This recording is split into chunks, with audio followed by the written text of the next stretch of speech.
Hello friends, મારી ચેનલમાં તમારું સ્વાગત છે. જય ગણેશ, જય શ્રી કૃષ્ણ. આજે આપણે બનાવશું કોર્ન કેબેજ પીઝા ચિલ્લા, જે ખાવામાં ખૂબ ટેસ્ટી અને સ્વાદિષ્ટ લાગે છે અને જલ્દીથી બની પણ જાય છે. તો ચલો બનાવીએ. સૌ પ્રથમ આપણે 1 કપ જેટલા મકાઈના દાણા લઈશું. મકાઈના દાણા કાચા છે. અડધો કપ જેટલું કોબીજ લઈશું. મરચા લઈ લઈશું. હવે આપણે કોબીજને મોટું સમારી લઈશું. કોબીજને મોટું સમારશે, આપણે તેને ક્રશ કરવાનું છે. મરચાના પણ આપણે તેવી જ રીતે મોટા ટુકડા કરી લઈશું. હવે આપણે મિક્સર જાર લઈશું. તેમાં મકાઈના દાણા ઉમેરી લઈશું, કોબીજ ઉમેરીશું અને મરચા પણ ઉમેરી લઈશું. બધી જ વસ્તુ આપણે ક્રશ કરી લઈશું. હવે આપણે એક બાઉલ લઈશું. તેમાં આપણે ક્રશ કરેલા મકાઈના દાણા અને કેબેજ છે તે ઉમેરી લઈશું. એકદમ સ્મૂથ પેસ્ટ બનાવવાની રહેશે. ત્યાર પછી આપણે તેમાં થોડાક સુધીના પાન લઈશું અને તેને ઝીણા સમારી લઈશું. આદુનો ટુકડો લઈશું, તેને પણ આપણે ખમણીની મદદથી ખમણી લઈશું. ત્યાર પછી આપણે અડધી ચમચી આદુ મરચાની પેસ્ટ છે તે ઉમેરી લઈશું.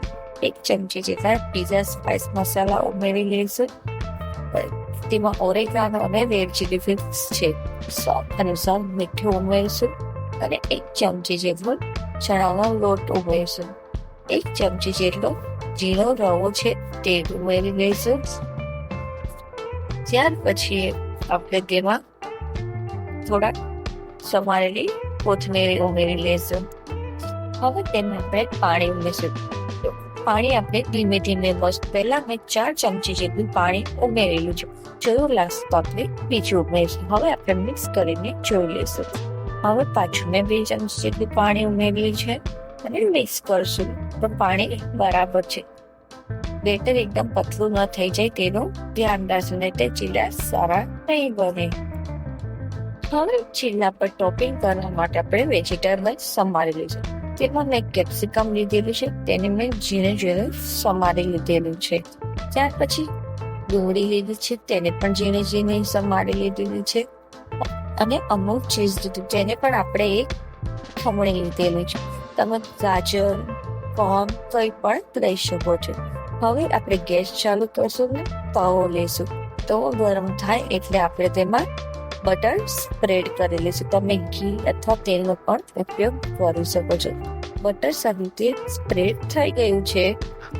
બટર સ્પ્રેડ થઈ ગયા બાદ આપણે ચીલા બનાવી લઈશું.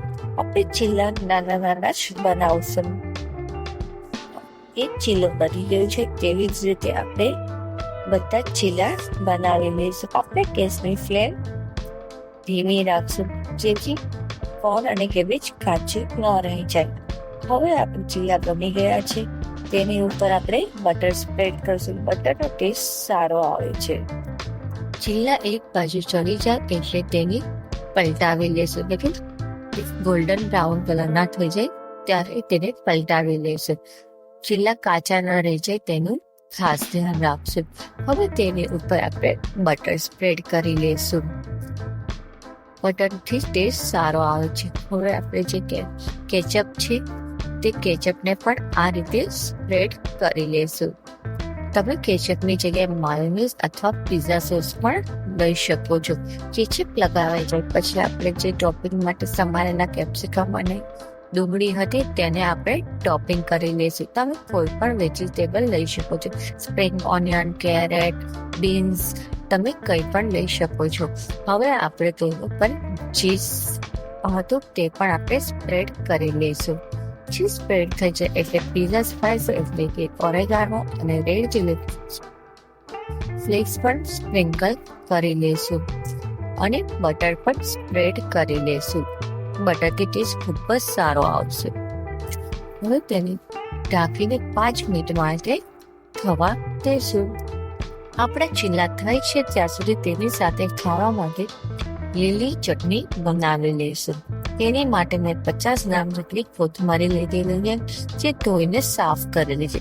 હવે તેમાં તીખા લીલા મરચા પણ ઉમેરી લઈશું, જે મેં 2 લીધેલા છે.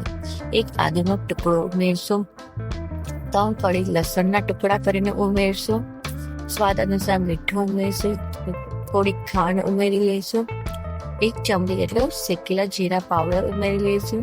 1 ચમચી જેટલું દહીં ઉમેરીશું અને બધી જ વસ્તુને ક્રશ કરી લઈશું. આપણી ચીલા સાથે ખાવા માટે ચટણી રેડી છે. તે ચીલા સાથે ખૂબ જ ટેસ્ટી લાગે છે. હવે આપણે ચીલાને જોઈ લઈશું. 5 મિનિટ પછી આપણે ખોલશું તો આપણા ચીલા થઈ ગયા છે, જે દેખાવમાં તો ખૂબ જ સરસ લાગે છે અને ખાવામાં પણ ટેસ્ટી જ હશે. જો કેટલા સરસ લાગે છે. હવે આપણે એક પ્લેટ લઈશું. પ્લેટમાં આપણે બધા જ ચીલા રાખી દઈશું. આ ચીલાને તમે કેચઅપ અને ગ્રીન તીખી ચટણી સાથે ખાશો તો ખૂબ જ ટેસ્ટી અને સ્વાદિષ્ટ લાગશે.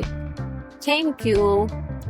જો તમને કોર્ન કે પિઝા ચીલાની રેસીપી ગમી હોય તો તમે લાઈક, શેર, સબસ્ક્રાઇબ કરજો. Thank you.